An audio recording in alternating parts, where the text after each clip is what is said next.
Let's let everyone know where we're at.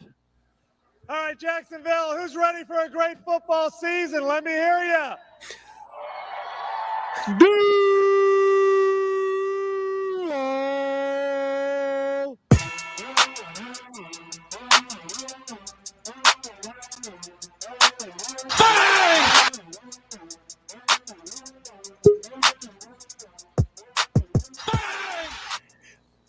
Man, I did not expect Jim Furyk off the top. I will just be completely honest with the audience out there. Jimmy Furyk was not in my my whatever KJ is going to do grab bag, but he did it to him anyway. I'm Dave. This is Too Much Dip. We're remote, hence the surprise intro. We got some special guests here filling in for Dylan, who is doing some stuff with the kid. Brett and Will. Psyched to be here, Dave. It's a double intro. Yeah, you kind of sent them in the aisle like side by side there without one to lead the other. I'm not very good. KJ, does me being back at the Tree Apartments bring you back being inside an apartment here? Yeah, except for your apartment is missing a potentially mangy orange cat that my roommate owned. And then our apartment constantly overlooked a crime scene unit van that seemingly was always in front of our apartment complex when I lived there. So, you know, good vibes, but not all the accurate vibes for me.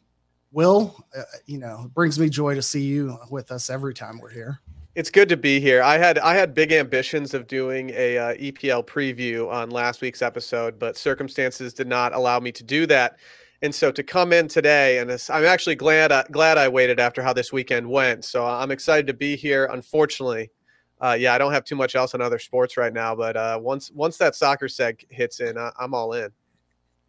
KJ, isn't Brett's apartment also missing a Tony Montana poster that you had in yours? Yeah, you're missing both the Scarface photo, a Breakfast at Tiffany's canvas for the living room. And then my periodic table of sex positions. That was Oh, wow. I didn't know they made that. Oh boy, did they. And it sold. It sold at least 2 times because I just simply could not move to an apartment after my dorm when it got a little too folded to rehang. Spencer's Gifts, probably like $12.99. Oh, yeah. Well, guys, yeah. Oh, just some housekeeping. Let's follow us on Twitter, Too Much Dip with 2 P's. Too Much Dip Podcast on IG. And check out Meat Smokers Only. I think you're going to like what's coming up on Meat Smokers Only. That's all I'm going to say. That's a tease, folks. Ooh, I like it. Did any of you spend your Thursday night last week just doing nothing fun? I've yet to listen to circling back this week. So I just figured you guys went on a vacation to sit around and watch the Major League Baseball's premier event, their Field of Dreams game. Were you equally as stoked about this coming up as I was? I'm going to be honest. I'm a little bummed that I didn't even realize this was happening until like way before. I don't know. Am I the only person currently on this podcast who has been to the Field of Dreams, or have I heard that KJ's been to the Field of Dreams? That'd be correct. 2012. Wow. Is on that horribly spare space. Yes. Yeah. When my father brought me as a young child, I just remember, I do remember a lot of cornfields, which makes sense based on the premise of the movie itself. Brett, is this a movie that you like grew up, you know, I don't know, getting the warm fuzzies as I probably would have over like Jon Favreau and Rudy? Absolutely. The Natural was more my speed. Okay. We talked about Good this choice. with Dylan last week. I'm a big Hobbs guy. But KJ, my viewing point for this game on Thursday night could not have been better. I was at Carve American Grill. Carve. And, I had it was like a bacon jam with some roast beef on it type of burrata situation. Okay. Or a bruschetta situation. It was phenomenal. Absolutely phenomenal. So I was at the bar at Carve doing a carafe of red wine and watching the Field of Dreams game, which turned into one of the most electric games in MLB history, arguably. Okay. Brett, how many words did you just use in your description that you have no idea like how to pronounce them properly? At least two. At least two. Bruschetta. That was so. You made that so hard on yourself. I know. I apologize. I couldn't remember what the exact menu item was called. I have to go back. I will put it in the description of this episode. But No, it's okay. all that being said, my vantage point was phenomenal. You know where my vantage point was? Dylan's phone, somewhere on Bourbon Street. That's a true story. Dylan pulled it up, and I think we watched at least a few minutes of the. I don't know when that was at the bottom of the ninth. That walk off. Okay, yeah, we saw that like it resues on Dylan's phone or something. Yeah, no, we were literally watching it on Dylan's phone, and because he originally queued it up to watch the Stanton home run, and then we were fortunate enough that we actually had the phone up when the actual walk-off happened. So, I mean, the boys were buzzing. Yeah, that was about the time I had poured out like the third shot that Micah's buddy Pierce had purchased for me, and I threw it under the table and then just tried to distract him with like an overreaction to the home run. So weren't you telling me before we started recording that you saw the first home run or the walk-ins like off the reflection of like a little metal plate that had some white substance, so you couldn't tell which team were first? You thought snow, like you were just watching the screen off of the plate, right? Yeah, it was similar to when in when in Harry Potter, when Harry like looks into the broken glass and keeps seeing Dumbledore's brother's eyes. It was just like that, only with cocaine. Well done. Well done.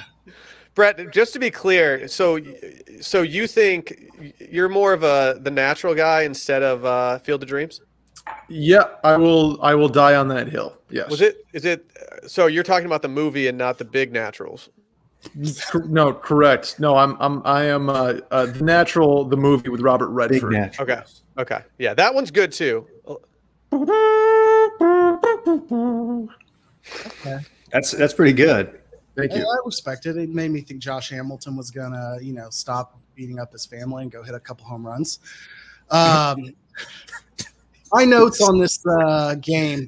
God, I completely undersold it to myself. I threw it in the rundown last week. Obviously, I wasn't on the show, but I thought this was going to be a dud. Like the movie came out 30 years ago or 32 years ago or some random shit, and it couldn't have looked better. It was the best night in Iowa ever. As far as sunset was concerned, the scene was absolutely incredible, except for Kevin Costner on like the play-by-play. Like he sat in with Joe Buck in the booth for a little bit, and he was just, I mean, it sounded like their booth was set up like Jim Nance's might be at the Masters, where like if you talk too loud, somebody might hear them, so they're just whisper talking the whole time. That was terrible. Costner was crying before the game. You see that? I guess, I don't know, man. Really emotional. Full disclosure, never seen the movie. Have no intention to. Because in 1989 or whatever, I was both 3 years old and black, so it just wasn't something.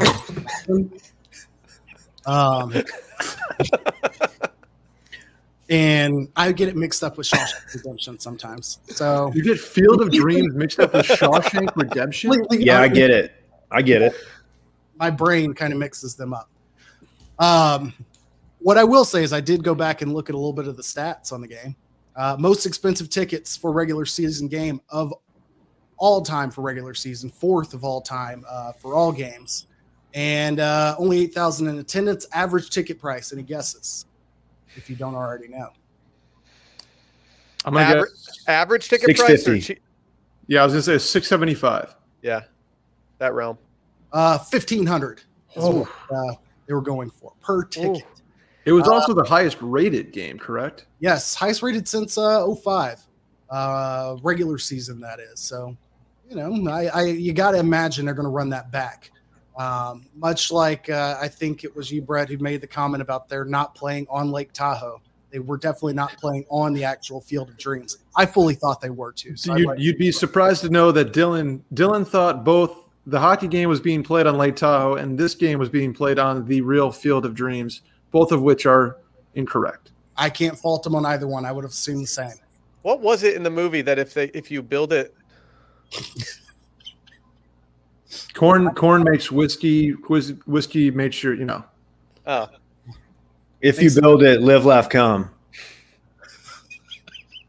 Can we make that sign? we've Hey, can I just say the biggest miss here? This was in Iowa, right? Dyersville, Iowa. Yes. Okay. Did I miss it, or did they not have Slipknot do the 7th inning stretch? Okay. Yeah. Yes. are they from Iowa? Yes, of course. Oh yeah, very very much so. I did not realize this. Their second album, Iowa. I'll tell you what, KJ. When you played at Tech, did you guys play at Iowa by any chance? At Iowa State. Oh no, because I mixed Iowa State, Big 12, and Big 10. I've seen Kinnick Field, but I've not seen it in action. I know that thing is electric, though. Iowa City, sneaky, one of the more fun places we went on our little tour to Big 10 that we did at my previous employer. Hard agree. Northeastern Iowa does not get enough love, nor does like the eastern state versus the western side of state. Everything you think about Iowa is true for western Iowa. Eastern Iowa is actually pretty dope. Real quick, so that people know that we absolutely know baseball, and I didn't just look up these standings earlier. 3-team race for the best record in the NL. I know that's what you're here for, is to hear my thoughts on the race for pennant. Is that what they call it? Pennant. Yeah, that's it.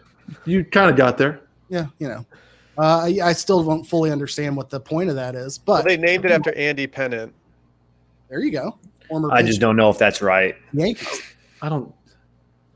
Okay. AL more competitive, bunch of teams involved. Nobody cares. Let's get to why we're all here with Will. Oh yeah. I could not stop chirping at Lad Football Bruv. Did I get that right? Yes.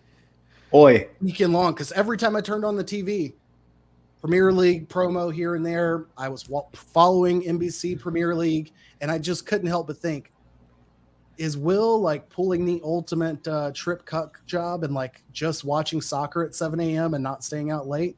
How did this weekend transpire for you? So the original plan was that one of my best friends was actually going to be in New Orleans for a separate bachelor party, and we had these giant dreams. We've been talking about it for over a month at this point, that he was going to come to my room at 6:30 the next morning and watch the game with me, because the Manchester United game was on at 6:30 our time. And sure enough, instead of doing that, he ended up just going to the casino until about 5 a.m. And he did not make it for the game, which means my plan was to not set an alarm and let him wake me up when we were going to watch the game together. But I missed it. I will say the first thing I did when I got home yesterday was I watched full highlights, extended highlights of every game, because it was such an incredible weekend that I had no choice but to just go recap it for myself. Like, I have never seen a slate of games.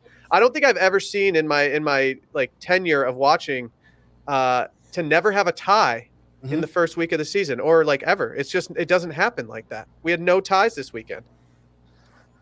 I did see that note. I also saw, I guess, the second most ever goals in a full weekend. I would believe that there were a ton.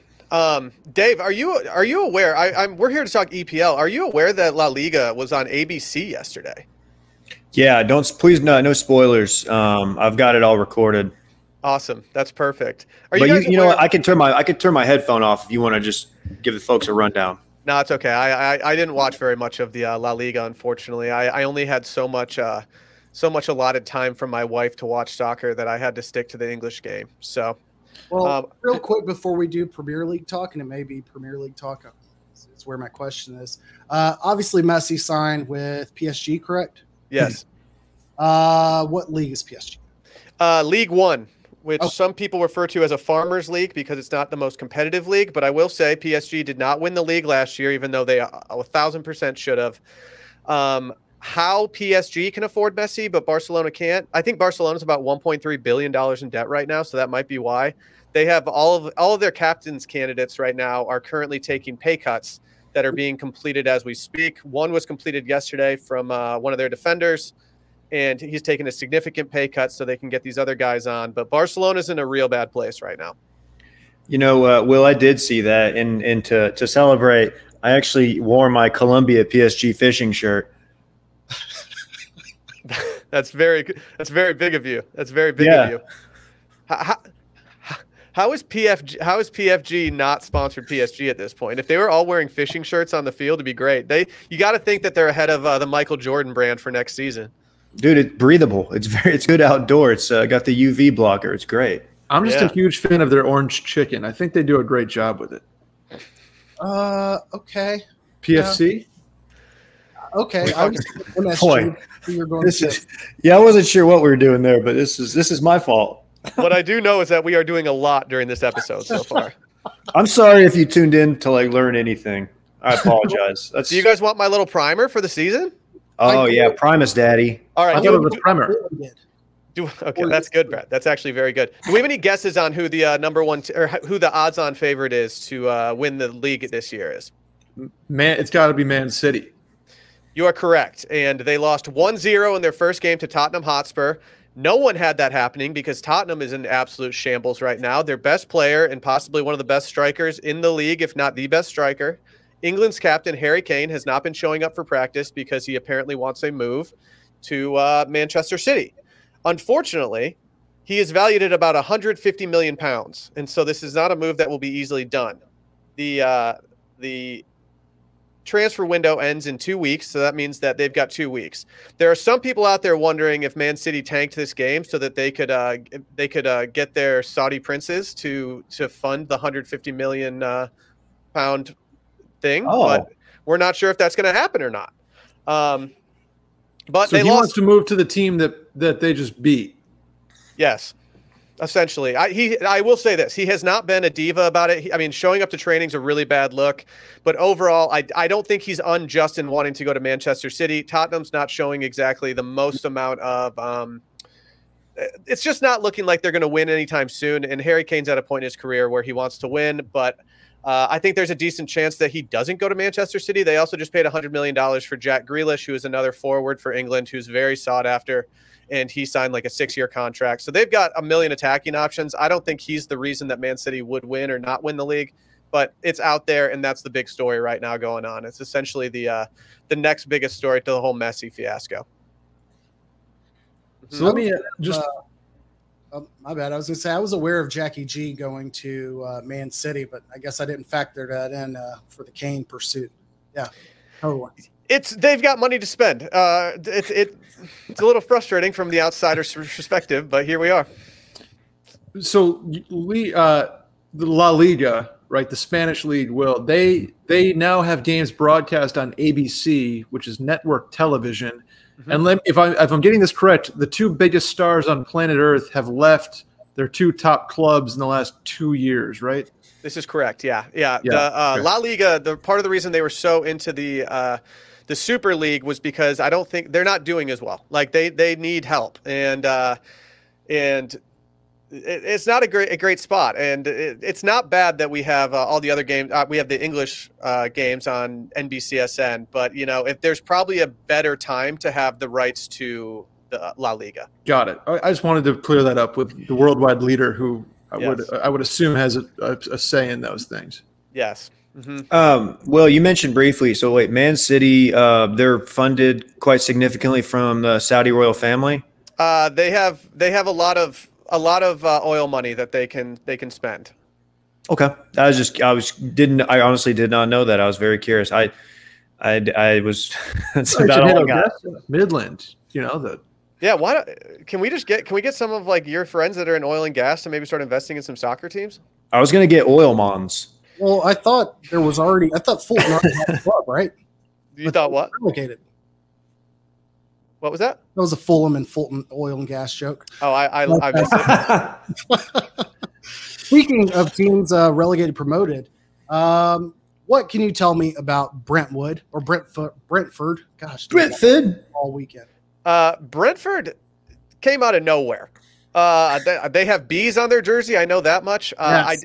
I did not watch the full game on Friday of against Arsenal, but when I saw the scoreline, I could not help but just bust out laughing because Arsenal is just an absolute shambles. I can't imagine. It's been pretty brutal being a Manchester United fan for the past few years because they just haven't won anything. But being an Arsenal fan at this point has to be the most demoralizing thing in the world. And I'm not saying that to slight Arsenal fans. It's just they will admit that this is a tough time to be an Arsenal fan, and I don't see it looking up anytime soon. Well, I mixed up Brentford because every time I read it as Brentwood. I kind of do too. A reference that Brentwood is a neighborhood in Los Angeles, Beverly Hills, I believe. Very nice. Very nice. Yeah. Brentford did get the nod from me, as they impressed me so much watching the highlights of that game, and the atmosphere in their stadium was so awesome for that game that they are going to be a must-watch team for me for the first few weeks of the season until they probably come back to earth and get relegated. Okay, well, that's exactly what leads me to this statement. As Fulham has been relegated until they return to the Premier League, which likely won't be in 1 year, you can find me rooting for the Bees of Brentford. I'm all in on that, KJ. Could not be happier about the idea of that. Official statement. And I'm going to call them the Brentford Hellos, referencing just all the morning time BJs that OJ would get while living in Brentwood. Also a nice suburb of Nashville is Brentwood. Exactly. Oh. Exactly. Is that where OJ would let Cato eat some of his fries in his guest house? I'm sorry, that's a very specific reference. Very. Will, how did the boys at Leeds United do this weekend?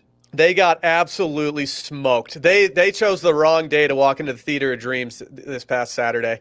I will say that if there's ever a bad time to be playing against Manchester United, it was this past Saturday. It was one of the biggest celebrations I've ever seen for the first day of the season. We had the first ever Sancho appearance, who's the biggest signing for Man U this year. They unveiled the new defender. What? Sublime played the halftime show? No, it's no. They don't practice Sancho Ria. Oh. He's been dead for many years, Brett. And then they also unveiled their new star defender, who came out before the game as a surprise and hyped up the entire crowd. And so really Leeds just walked into an absolute buzzsaw of a situation. Okay. And then it didn't help that on top of that, Bruno Fernandes, the most loved Manchester United player going right now, and the most hated from everybody else that watches any other team. He had a hat trick, and there was one goal that was just choice. I've watched it 10 times. Sally's very sick of me putting it on television, but it was a beautiful day to be a Manchester United fan. And yeah, I don't think that it was enough to say that they're going to be top of the league the entire season, but they had a great start to the season, a dream start. But yeah, Chelsea also had a good start. Pulisic got one in the back of the net, so you always like to see that as an American fan. We had Liverpool did what Liverpool does over Norwich, and yeah, the Tottenham over Man City game. Son, he's just the most beloved player. I don't care what team you support. Everyone loves the guy, and he comes through when he needs to. And the fact that they beat him 1-0 was very surprising to everybody, given the state of both teams. He's not always there when you call, but he's always on time. True. It looked like future Man United striker Erling Haaland had a weekend. Well, I don't know if you watched his game. I did not watch any of that game, but I will say that if I'm actually very much hoping that City gets Kane so that they don't have any money next year to get him. So I'm crossing my fingers. I know that I'm probably going to regret saying that at some point if they do get him, because I mean they're just adding, tier 1 players on top of tier 1 players, but overall I wouldn't hate if it all set up for Man U to get him next season. Odds that we'll get some Citizen Kane puns out of Man City getting Harry Kane. You have to think there will be some. You have to think. Yeah, I'm printing that one. Well, Footy Will, can't thank you enough for your knowledge, your insight, and more importantly, your time. It's been beautiful. Of course, I cut this just for this purpose. It's just real niche reference. Calm down, Greg. It's soccer. And we'll never play that again. Thanks for having me, guys. It's been real. I would stay on for the rest of the show, but I haven't watched any sports outside of soccer for the last 12 months, so I'm screwed. Well, thank you, Will. Yes. Appreciate your service here. It has been real. All right. There we go. Well, I don't know about you guys, but having Will on to talk footy got me in a good headspace. Seriously, though, wouldn't it be great if there were a pocket-sized guide that helped you sleep, focus, act, be better? Well, there is. Okay. And if you have 10 minutes, Headspace can change your life. The app that we used before they were even a sponsor. It's your daily dose of mindfulness in the form of guided meditations in an easy to use app.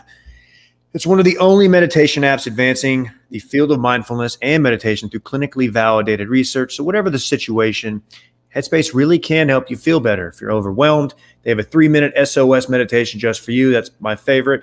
Been using this one recently, the one that helps you fall asleep. They've got wind down sessions that their members swear by, me being one of them. And for parents, Headspace even has morning meditations that you can do with your kids.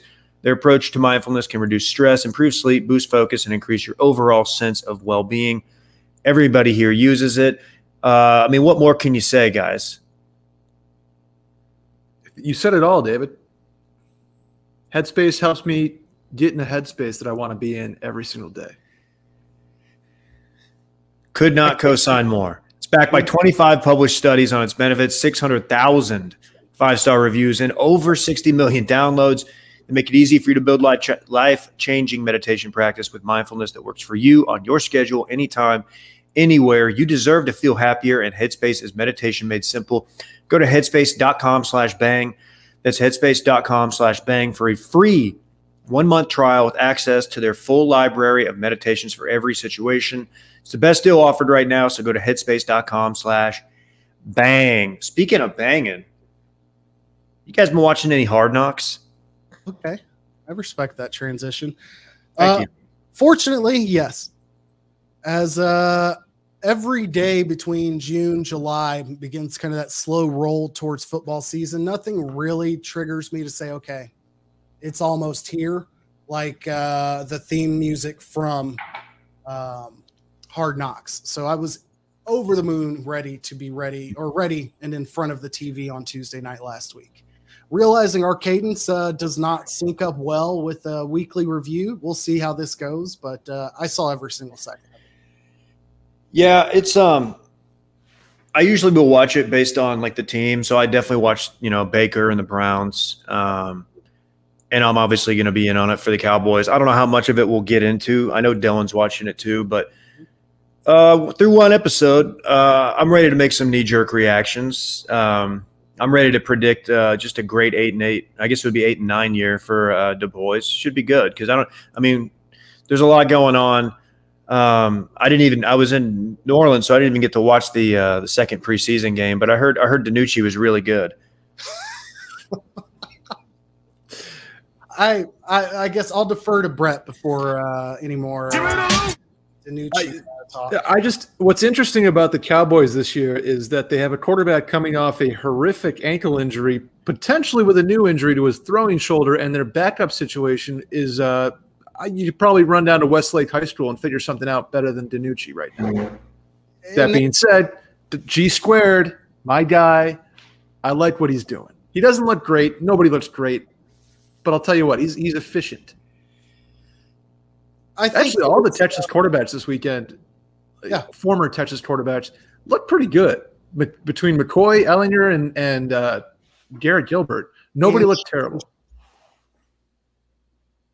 What's that? What? Well, we'll throw Shane Buechele in his first. NFL. Did he get some snaps? Oh yeah, he scored a touchdown. Got the end Way to go, Brett. Like, his freshman year at Texas, KJ, I thought he was Aaron Rodgers. I was like, this is the guy. Who's to say he's not? He's behind a Brett Favre-esque quarterback. Only good things could happen. Similar to what Texas did to Garrett Gilbert's career. A lot of people say they did it to Shane Buechele's career. I'm not one. I don't know if I'm one of those people, but I know a lot of people do say that they squandered that talent. Why are you trying to just have us blacklisted on orangebloods.com before we even have a presence there? It's a great question. Well, my Hard Knocks takes. I think the Zeke wrapping a present thing was cute. Whatever, it filled some time. I get that he's never attempted to wrap a present. I'm not any better, and I've tried multiple times at wrapping a present. I also pull up YouTube, except for highly recommend. I pull up the YouTube video of Elf tries to wrap presents while on various drugs. Like, think of all the drugs from the two girls in White Lotus, and this guy just sets up a GoPro, does I don't know if I want to say the K one, I guess, whatever, ketamine. I don't know if we can say those things, whatever. Does ketamine, does blow, does weed, all of these things, and tries to wrap presents at like a professional present wrapping place. Excellent content. I'd rather watch that than Zeke do it while on I don't know. Adderall has to be the best drug to wrap presents on, correct? It doesn't make easily me better at it. It makes me willing. Okay. And then Zeke is on Popeyes wrapping presents, right? That's not fair. He's Zeke looking good. I think Yeah, he's like 215. Zeke's one of those guys. He strikes me as like dumb as rocks about 90% of things, but he knows a lot about some niche item. And I don't know if it's like homestead tax exemptions or, different breeds of Chihuahuas. Like he's got some weird passion project. Like we found out about Rubnet Odor, that he was just really into Spanish horses here in the Dallas sports market. And it was like, okay, that's random, but he's like really into it. Zeke has something like that. I just don't know what it is because he comes off as an idiot every time he's on camera. Could it be fast food menus? No, I don't think. Come on. I don't think that Zeke has the patience to go sit in line anywhere, and nor should he. It could be knocking out nightclub DJs. It's true. It's mostly like whatever room service Steve Aoki orders the next day. They managed to make him pretty likable in that episode. Yeah. Which I think I don't know. I feel like most people outside of like Cowboy Nation, they don't really care for Zeke for a number of reasons. Because Ohio State, a lot of people just don't like Ohio State players. Also, with all the allegations. And the fact he plays for the Cowboys, I'm sure he's not the most popular player out there, but he was fine. Then we get the clip of Jerry Jones salting his Egg McGriddle or whatever it was, sausage Egg McGriddle, I believe it was. That's what the research yielded. I'm not going to get on a high horse and say like I haven't eaten McDonald's in forever, but like I haven't eaten McDonald's in forever. Can either of you at least weigh in here? Do these things need extra salt? That's the craziest thing. As a guy who does McDonald's breakfast a couple times a month, there's one on B Caves, not far from the office. My move is the sausage egg McMuffin normally, and I can tell you this: there's plenty of salt in there. Probably doesn't need any more. It just doesn't. And I'm not an 80-year-old man who drinks Johnny Walker Blue like every morning.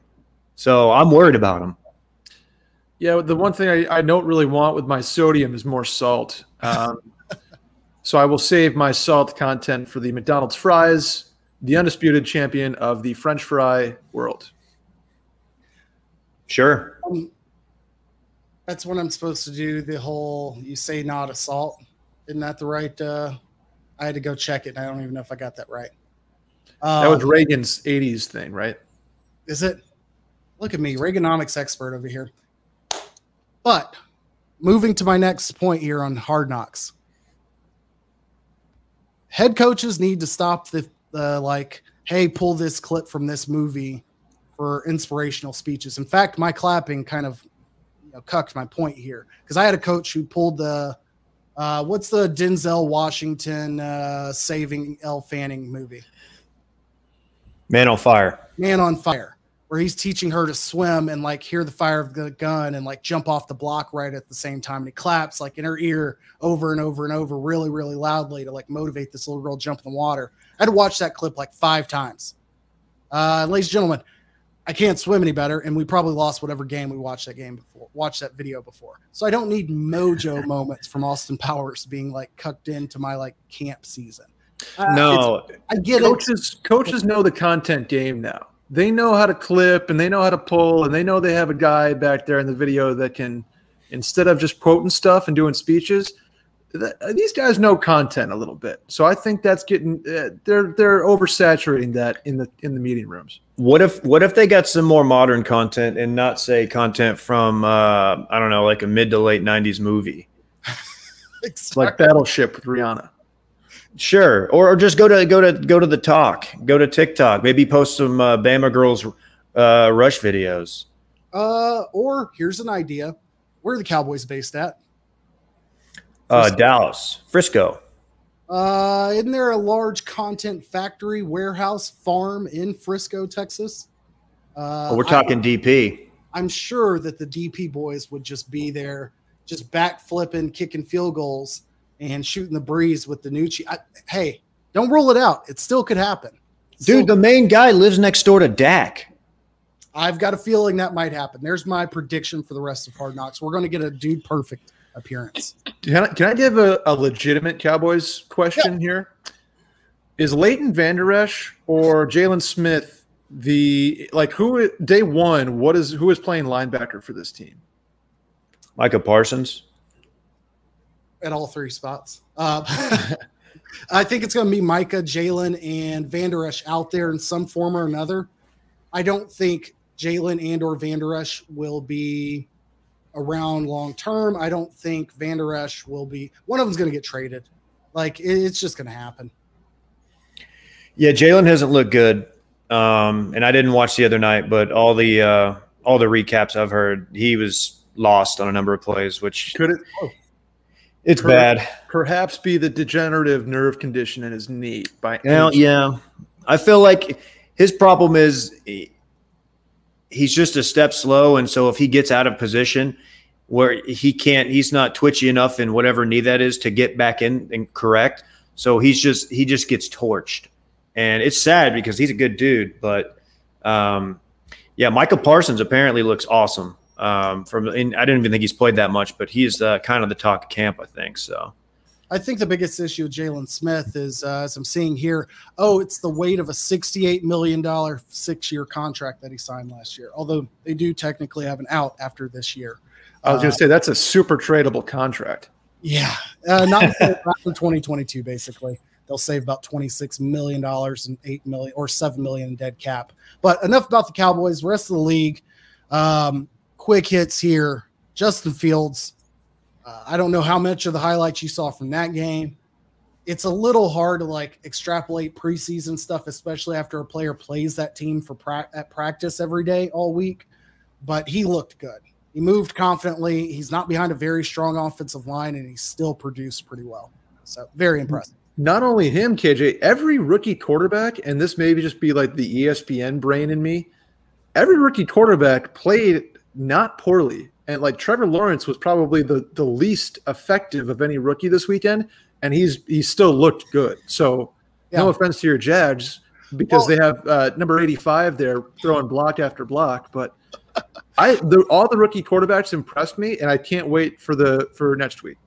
Yeah, I agree. The funny thing there is your compatriot, one intern Klein, went on a rant as we were in Verdansk, I believe Thursday night, about the coverage that certain players might receive when speaking about rookie quarterbacks. And so I did have to go back and clip something that was just in line with that regarding somebody out west in the Niners jersey. But Trey Lance makes one throw, and exactly, and ESPN sucks his dick for 3 hours. All over it. The Broncos situation did look good, though. Both Drew Lock and Teddy Bridgewater looked very, very good. Granted, they were playing against a team that sat more players than any other, basically, in the Vikings. But them and Patrick Surtain Jr. all looked pretty solid. I'm excited. I mean, they put up they were the only team to put up 30 points this week, and I know obviously it's preseason, but that was okay. I think the receiving corps is finally healthy. They have a tight end for the first time in a minute. You know what? Here's a question that stumped me as I was out on West 6th this weekend. Who is the Carolina Panthers starting quarterback? Came from the New York Giants or Jets. I mean, what's his name? Mono guy. Sam Darnold. Yeah, mono guy. So I forgot about that trade, and then I was like, oh, my God, is Will Greer starting in the NFL? And then I had to go to our lads, the depth chart website I use, and I'm like, oh, fuck, Sam Darnold is quarterback for your Carolina Panthers. You've got Sam Darnold, you've got Christian McCaffrey, and Chuba Hubbard looked very good. So, they're building out there. Trevor Lawrence did struggle a little bit, but if you watch the 2 sacks he took, one, he could have probably gotten rid of the ball a little sooner, but his offensive line didn't do him any favors. But what was nice is that he took a sack, and then in both situations came back and either completed a 30-yard pass in the second series he had. In the first one, he completed a 10-yard pass, an 8-yard pass, and got another first down after taking a sack. So that was great. I don't think we're going to have to deal much with Tebow after seeing him in pass pro. Is he just a guy he's been out of it too long, and he was a quarterback, and he's just afraid of contact? What is that? I think that it's all of that. Tebow is 1 year younger than me. He is obviously a world-class athlete and about the best shape as you could expect anyone to be in. I am not, but I don't think that he looked much better than I would have as far as just engaging and falling at somebody's ankles during blocking. It just was bad. I think if you were going to come back as a tight end, he had these high hopes that he would be a, I can't even say George Kittle because that's an insult because Kittle's a great blocker. Like, Yeah. He had this expectation he'd be some sort of like receiving threat, and he hadn't paid his dues on the other half of that coin. So I don't see it happening. It was one thing, the block that went around Twitter that everybody was like, oh, hey, he actually got the block. There was another, not another angle, another play where he whiffed on a 5 or 7 tech, KJ, like so bad that it's one of those, when the coach just silently runs the film for about 5 seconds in practice, then rewinds and runs it for 5 seconds and rewinds like 14 times in a row and just shakes his head. He's going to get that treatment in the tight end room. Nothing keeps sports psychologists more employed than the rewind button on the rewind clicker on the DV Sport. It's just terrible. Terrible. AJ, who will have a longer career in the NFL at tight end? Tim Tebow or Rico Gathers? Waco's finest. I'm going to go with Rico because I'm going to give Rico the entire fall camp, and I'm not going to accept that he was cut following a possession charge in a parking lot. Dude, smoking, I mean, of all things for a cowboy to get cut doing, like smoking in a park by yourself is the most harmless thing any cowboy has ever been cut for. Lucky Whitehead might have some disagreements there. Very fair point. Victim to false identification of a robbery charge in Virginia when he was in camp in California, and they cut him the next day because he was accused of robbing a place on his day off in Virginia. Comes out like 8 hours later that it was a false identity situation. And Jason Garrett was like, well, we made a decision that improved the team. That's it. Only high character guys. Oh, that's rough. Well, golf. I had no intention to watch any golf, and I didn't either. As Adam Scott missed a 4-foot putt, and I had to go back and figure out what the hell just happened because the announcers lost their shit. If he wasn't such a beautiful major winning multi-millionaire, I would feel bad for him. He's got articles coming out now that like if Adam Scott could putt, he would have like 7 more majors, even at an average level. Is he not the guy that uses the anchor putter and like raised all kind of hell about that? Is that not the same guy? Well, he used to. Yeah, he had the old one, and then he had to adjust to the new rules. But like, there's always guys like that. Like, Colin Morikawa is a guy like that, where they're like, oh, if he's putting, he's not losing tournaments because he's just that good of a ball striker. But yeah, this worked out really well. Somebody who had just gotten home from New Orleans, had no intention on watching golf, who had recently finished the entire Harry Potter series. I had nothing going on, and when I saw like No Laying Up or somebody tweeting about like this mega playoff, I was like, oh, I've got something. Here's a spark, and it delivered. I don't know anything about the course or about the Wyndham Championship. Obviously, what was the format of their playoff? That's the one thing I didn't find when I went back to try to figure out how important it was. Just sudden death. So they start at 18 and then go to 17, or no? I couldn't tell you what holes they played. I was in a really bad state, but. So Siwoo Kim, Kevin Na, Adam Scott, Kevin Kisner, Brandon Grace, and Roger Dorn Sloan all entered in a 6-way playoff. Tied for 6 playoff, whatever. You know what I'm saying? Yes. What happened in the 2001 Genesis Invitational, and then again in the 94 Nelson. So, I did not know that. Interesting. Is it a surprise that Kisner won this? I guess, is there anything notable about Kisner pulling this out afterwards? But yeah, he's never won a playoff. Yeah. He was like 0 for 4 or 5, maybe 6. Like, so, I mean, it wasn't, and that's, I don't know what the metrics say about that stat, if that means anything or not. But yeah, he won it, and people like Kiz. He's kind of a content machine. He seems like a good dude. He's chumming it up with the golf internet crowd quite a bit. But yeah, it was good for him.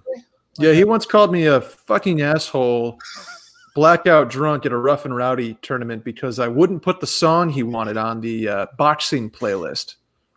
Shouts to Kisner, fucking dickhead. Well, I'll What song hang was it? that in the banner right next to. I have I couldn't tell you. It was him, Kisner, and like 8 other guys were just absolutely obliterated. They had a good time though. Shouts to Kiz. Sneaky shouts. Justin Hadley, I hadn't heard of him, but the fact that he made the FedEx playoffs by hitting a hole-in-one on the 16th on Sunday is, that's good little golf clickbait. Good selly too. Too many times guys just give like a sneaky little dap to their caddy and like a fist bump. Justin responded like we would have if we went hole-in-one on that situation.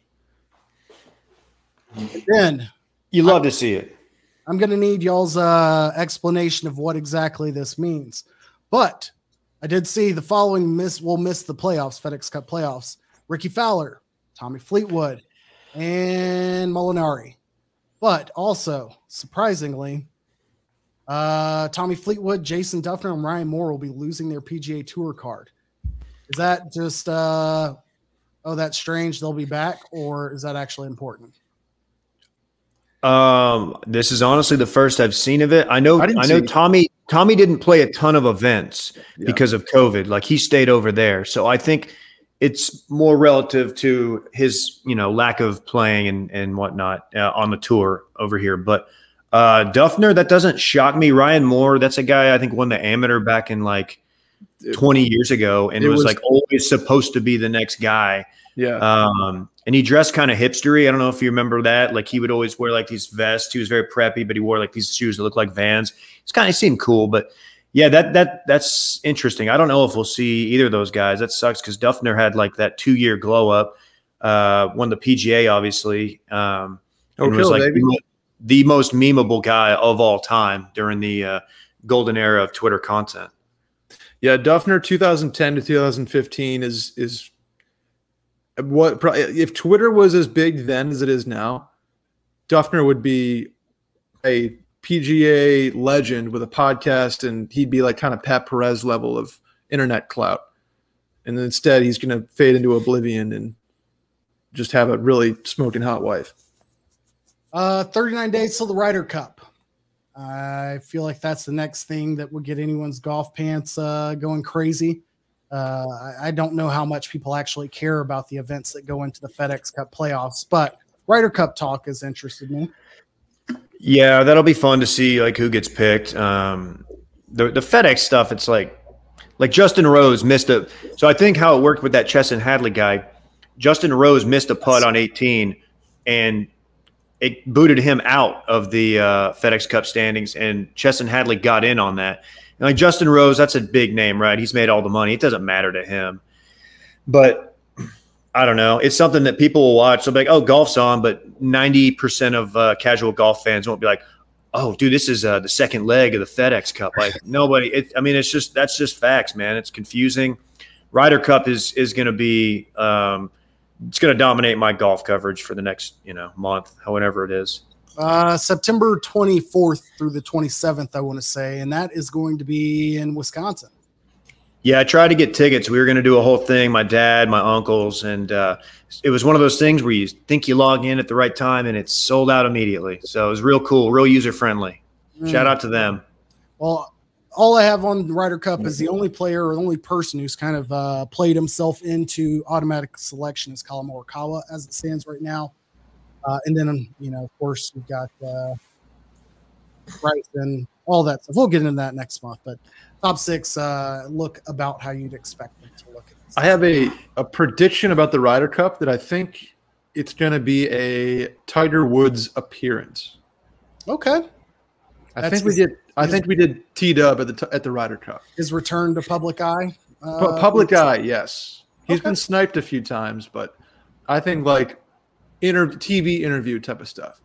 Okay. I respect that. I'll look forward to that. That'd be a good little weekend bump. I'm sure that college football will like gladly bow out of the way that weekend and probably have like all of your UT versus Rice games that weekend or something. But yeah. Hopefully so. Well, that was good. One more thing on golf with my lack of like F1 being involved in that world just yet. I've been doing a ton of European tour golf on like Friday, Saturday, Sunday mornings because it's what's on the Golf Channel. That's been a great wake up for me because I don't do soccer, I don't do F1 really, but European Tour golf because they play in dope locations like Tenerife and Copa whatever. Very cool little tour, and they're always going like 23 under throwing darts because that's just what the tour is. So give the European Tour a chance when you get a second. Dude, it's like taking a tiny sliver of a Xanax in the morning. It's so relaxing. And the announcer accents are obviously unbelievable. Let me take a sip coming out before I start this. You know what that's referring to? I have no idea. Little Licky D. Oh. LD, let's talk about liquid death. I don't know what you guys did all weekend, but I murdered my thirst. I was asking every bar for it. It's the only water I drink. It's the only sparkling water I drink. It's fantastic stuff. Not enough people are talking about how I spent my Sunday, which was helping my father, who is a high school teacher, get some stuff ready for his classroom. And I was like, hey, Pops. That's not at all how I address him. I think you need to line the walls with some liquid death. Don't let these kids drink it. It's all for you. Let them go get their own, go cop their own. So hit them with a couple 12 packs, and liquid death is going to be beyond the wall in Fort Worth, spreading the wealth. Let's go. You got to let them know sometimes that you're not afraid to. You're going to teach them, yes, but you're also going to murder your thirst behind your desk whenever you need to. Just keeps them in line a little bit. You know what I mean? Absolutely. He should give out a bunch to the high school kids. So like when the principal walks by and is like, oh, these kids are all drinking in the classroom. Sticks his head in. He's like, yeah, we're hydrating them with liquid death. The results may shock you. Check this out. Get free shipping on all Liquid Death water and merch at liquiddeath.com/bang. That's liquiddeath.com/bang. Or you could just go to Whole Foods and 7-Eleven and get it there. It's in a lot of places. And honestly, I'm noticing it in like every bar in Austin, which is cool. I got to brag a little bit. It's at 7-Eleven on Bee Cave, Dave. They got the eye level slot. That means they're doing well in the game. They're not at foot level. They're not at the top shelf. They are eye level in the water situation. Go get you one. Liquiddeath.com/bang. All right, you ready to do a little sports party? Man, I did enough partying over the weekend, you know what I'm saying, Campbell, but I'm feeling good. Let's run it back. Let's party. Not run it back. We'll do that later. I know. Let me wrong button. Completely misfire. It doesn't matter. Complete accident, misfire. I didn't. Johnny Dallas. That's a nickname, right, bro? I don't know why I keep missing where I'm going for the sports party. That's sports party. There we go. Again, as we've talked about the realignment in college football, week after week, you're going to be hit with a headline that seems exciting. And more than anything, it's probably just going to take up a lot of hot air. But there was a lot of talk, I believe, Friday afternoon and onward about the Pac-12, Big Ten, and ACC considering some sort of an alliance, if you will. Not a merger of conferences, not a super conference, but a scheduling agreement. Thoughts, feedback, any notable omissions in this list of conferences? Yeah, the one that's falling apart more and more each day, but we could talk about them later. But no, I missed this entire thing, so this is news to me. I don't like that we're dubbing it the alliance or unalliance. I just come on, like what are we doing here? You're more of an Axis powers guy. Well, okay, it's a nod to my Italian and German heritage. Okay, Brett, it's very fair, but not true. But sure. Well done. Well done. What this has a lot to do with in terms of the specific conferences and who they're picking and why the Big 12 is not in a great spot. The Athletic put out a big article, I believe it's Andy Staples, who wrote about what's called the 4 million club. It's not a real term, but what he referred to as the 4 million club. And dating back to, I believe, 2015 through 2019, he pulled all of the viewership for college football games that were over 4 million viewers. He didn't include 2020 because obviously that was weird. Not everybody was watching, and things were just off altogether. I only go down this hole just to tell you any guesses on the top 5 matchups that are the most watched regular season games from 2015 to 2019. Just the matchups. You don't have to tell me the year, but what games, what teams do you think would have drawn the most viewers over that span? In just these conferences? Just in college football period, including the SEC. Oh, Bama LSU. Bama LSU 2019 comes in at number 2.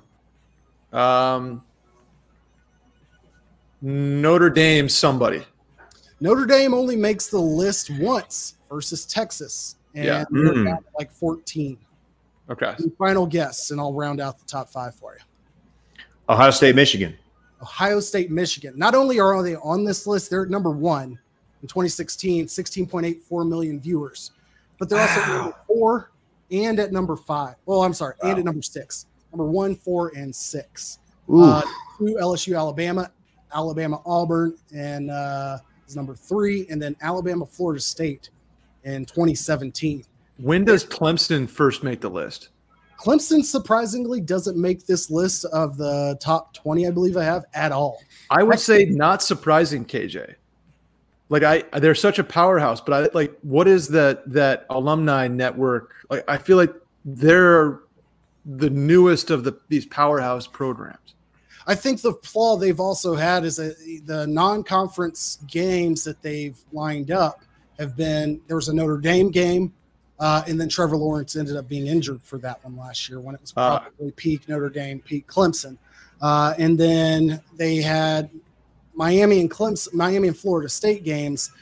Both of them have been just doormats over that time period. So they just haven't had that marquee game out of conference that would draw the attention like some of these other out of conference games. So ACC is on the list, but I think it's more with the future thought of we need Florida State, we need a Clemson, we need, I don't even know who else you would throw in from that. Oh, the Boston College Eagles game. So there you go. Yeah, exactly. Shout out to Maryland. I guess they're Big Ten now, not even ACC. They sure are, and Rutgers. But yeah, it's an interesting list because of the 20 games, Michigan, Ohio State takes up 10 of them. The Big Ten still keeps that thing on it when it comes to college football attention. So I don't think that things will just be SEC, only SEC. Continuing on with the party. Rondo. This is big. This hit me out of nowhere yesterday. John Rondo and Pat Beverly leaving the Clippers via trade for Eric Bledsoe in Memphis.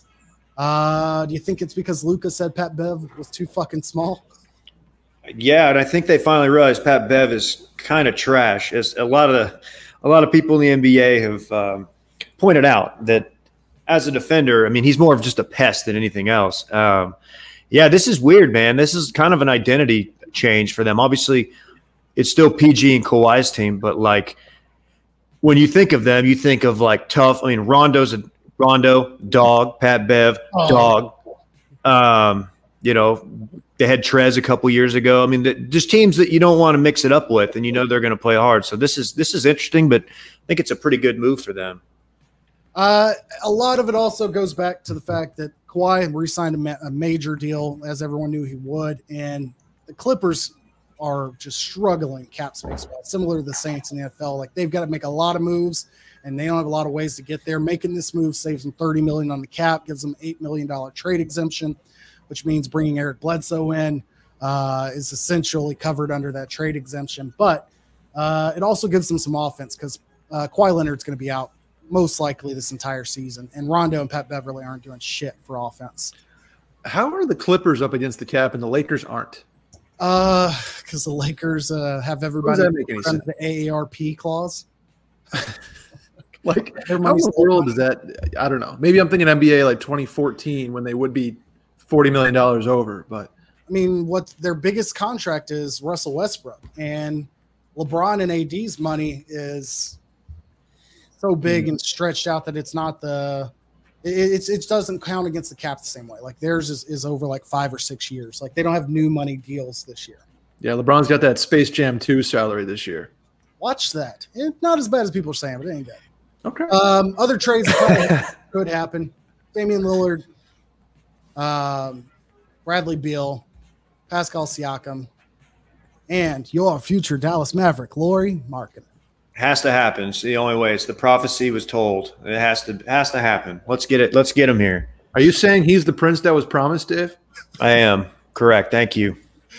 There's a guy who knows what's up. Reggie Bullock and Lauri Markkanen. Yeah, I don't know what to say there. Who knows? Is that the French dude from the Niche still on the market? From the Knicks. Frank no. Nikitlina or something? Oh gosh, you butchered that, but I know who you're talking about. He's Frank. Yes, Nikilatina or whatever. I didn't do any better, but that should have put David closer to knowing the name we're trying to think of. I'm sorry. I'm worthless. I like seeing where former studs, maybe a Jimmer Fredette get a 10-day contract, and then I root for them just to go 6 for 7 from 3 and then extend that for a year. Well, that's all I want for Jimmer. Grayson Allen's in Milwaukee, so you can enjoy watching him next to the Greek Freak. Oh, I hate that fucking kid. What a loser. Last in the party, $6.6 million for an anus or an Onus Wagner card. I'm sorry. It's I looked at my I'm getting a little echo, sorry. I looked in my 1989 Upper Deck box, and I did not have Onus Wagner in there for some reason. But, maybe next year. LeBron has a card that is, I think, the third most valuable or third highest trading card out there of all time. Mickey Mantle being number 2. It seems like we should be closer to being like LeBron, Pat Mahomes. Like, I guess, age matters here and how old the card matters, but it's still blowing my mind that the Onus Wagner card is pulling 6.6 mil. The newness, I feel like people will get over it by now, but I've got it all wrong. Fuck me. I was told it was NFTs. That's true. That's true. Yeah, it's weird. I'm looking at my NFT roster right now. It's weird that my NFT that I listed for $2,400 is still on the market. Hold on, I don't even remember the name of the person. I have a dunk that. Hold on, just give me help me out here with some airtime. Yeah, well, while you're doing that, I would also. It's a dunk. Congratulations to the 2022 Pittsburgh Pirates on their first World Series championship. Noah Syndergaard pitched his ass off. Francisco Lindor did really well for us as well. Joey Gallo picking him up at the trade deadline was excellent. Just all around great experience on MLB The Show. Who's I wish dropping the bag for this, but it's been a great time kill. I'm glad you're sticking with that. I'm done after that. Off season took longer than the game took, so they did not see me at winter meetings. Just a no-show. I was just out of there. Okay, Brett, tell us about this slam dunk. Bring us home, otherwise I'm going to start hitting buttons on this board that Dave doesn't know exists. My Serge Ibaka dunk from November 6, 2019, and the Throwdown Series 1 still has not been bought, nor has my Bam Adebayo dunk from January 4th, 2021. That one keep an eye on. Just saying. And my Serge Ibaka, it's a rare edition. Number 114. Man, just saying. You keep if the anybody's out there, I am Cruise commercial NFT and maybe package those two together and you're good. I'll tell you what, I'm at NFL Moments on Top Shot because I tried to do the thing where the NFL is going to want that handle when they start doing Top Shots. It's you. And so I'm going to sell it to them for like 10 grand. Be like, yeah, you can have your handle. Company owns that. Company owns all your IP. Moment. Yeah, I was about to say, if you were connected to the company Wi-Fi when you started Moments. So those are available. Hey, one addition to the sports party from an NHL angle. They're starting to do Jack Eichel billboards in Buffalo now. Okay. That where a Rangers blogger has now purchased a billboard outside the Sabres arena, being hashtag free Jack. I got in trouble for that. Yeah, well, let's relax buying billboards on 190, please. Thank you. Okay. He's not going to the state or the Rangers. We will not run it back, as I forgot about halfway through Run It Back. Aside from Big Game Brett being into big naturals and Will oversleeping. Footy on Saturday. That's all I had going there. You got to wait on Micah or Dylan to get a proper run it back. There's a couple more. Oh, and then, yes, I'm riding with Brentwood. And I forgot what I was doing with the Sancho thing. And then David did forget to do the overlays. I also forgot to do them here. I tried to chip in a little bit on the overlays. Yeah, there you go. I just assumed it was KJ, but thank you to I anyone who changed those. Yeah, I did a couple, and then Brett came in clutch at the end. Well, anyhow, good shit. I will see all you fellas in Austin on Monday. And until then. Wear your mask. Get your shot. I'm just saying. Oh, wait, that's not the right outro. Here you go. Be out here, man. Have fun. And thank you for being a big fan of the Empire and all that shit, bro.